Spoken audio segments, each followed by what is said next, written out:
आपने अक्सर सुना होगा जब भी दो देशों के बीच टेंशन क्रिएट होता है, जब भी युद्ध की स्थिति होती है, तो एक नाम बार बार सामने आता है, न्यूक्लियर वेपन का। विशेष करके आपको भारत और पाकिस्तान के बीच ज्यादा देखने को मिलता होगा। जब भी भारत और पाकिस्तान के बीच कोई तनाव होता है, जब भी युद्ध जैसी स्थिति होती है और जब भारत पाकिस्तान के खिलाफ कोई कार्रवाई करना चाहता है, तो बार बार पाकिस्तान भारत को थ्रेट देता है, रिमाइंड कराता है कि मेरे पास न्यूक्लियर वेपन है, मैं एक परमाणु संपन्न देश हूं, इसलिए भारत को कोई भी कार्रवाई करने से पहले सोचना चाहिए। अगर हम इतिहास में 80 साल पीछे जाएं, लगभग 1945 के आसपास, तो वही टाइम है जब न्यूक्लियर वेपन की खोज की गई थी। इसकी खोज किया था अमेरिकी वैज्ञानिक रॉबर्ट ओपेनहाइमर ने, और 1945 में ही पहली बार परमाणु बम का प्रयोग किया गया था, जब जापान ने अमेरिका के पर्ल हार्बर द्वीप पर अटैक किया था। उसके बाद अमेरिका ने नागासाकी और हिरोशिमा में परमाणु बम का इस्तेमाल किया था। अमेरिका ने द्वितीय विश्व युद्ध को खत्म करने के लिए और जापान को सबक सिखाने के लिए 6 अगस्त और 9 अगस्त को जापान के दो बड़े शहर नागासाकी और हिरोशिमा पे परमाणु हथियार से हमला कर देता है। ये हमला इतना भयानक था कि जिस जहाज से जापान के ऊपर परमाणु हथियार गिराए गए थे, उस जहाज के पायलट बताते हैं नागासाकी हिरोशिमा के ऊपर एक काले बादल छा गए।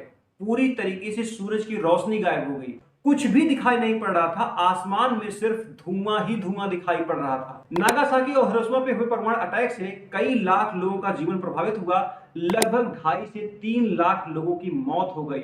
और आज भी नागासाकी हिरोशिमा में 1945 में गिराए गए परमाणु बम का असर दिखाई पड़ता है। वहां पर रेडिएशन की वजह से कैंसर जैसी खतरनाक बीमारियों ने जन्म लिया। बहुत सारी महिलाएं बांझपन का शिकार हो गई।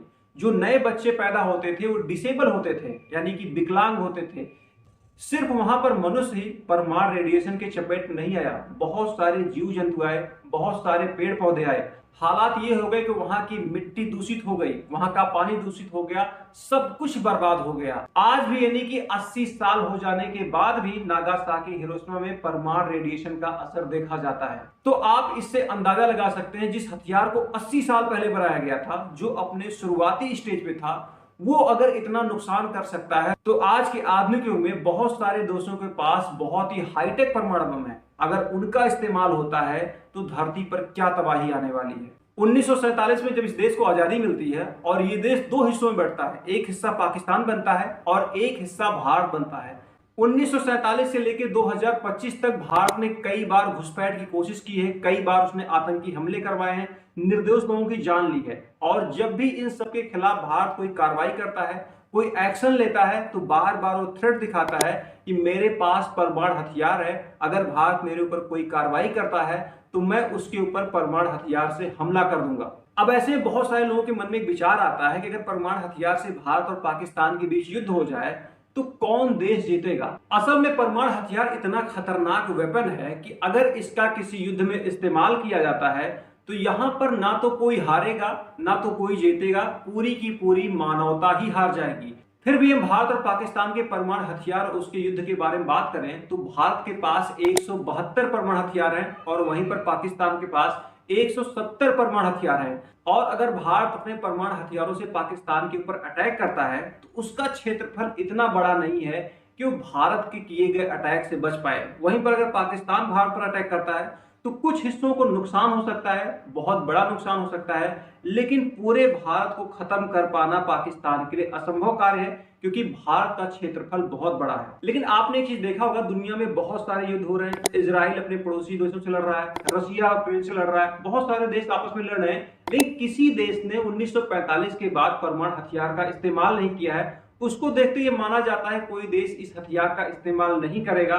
फिर भी पाकिस्तान एक ऐसा मुल्क है जो आतंकियों का पालन पोषण करता है। ये कह सकते हैं कि पूरा का पूरा पाकिस्तान एक आतंकी मुल्क है। वहां की जो खुफिया एजेंसी ISI, वहां की जो आर्मी है, वो पूरी तरीके से आतंकियों को शरण देते हैं, अपने ट्रेनिंग सेंटर में वो ट्रेन करते हैं और फिर भारत में भेज के उनसे हमला करवाते हैं। तो ऐसा देश जिसकी ऐसी मानसिकता है, उसके ऊपर पूरी तरीके से भरोसा कर पाना कठिन है कि इन फ्यूचर परमाणु हमला नहीं करेगा।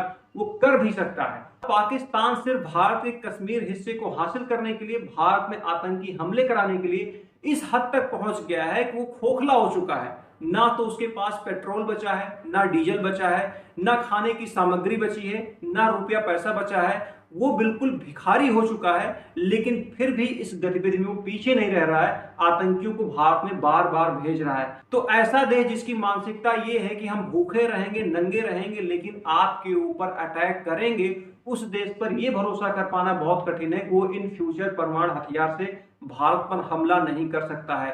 तो वो बिल्कुल कर सकता है, लेकिन अगर पाकिस्तान ऐसा करता है तो निश्चित तौर पे दुनिया के नक्शे से पाकिस्तान का मैप हट जाएगा।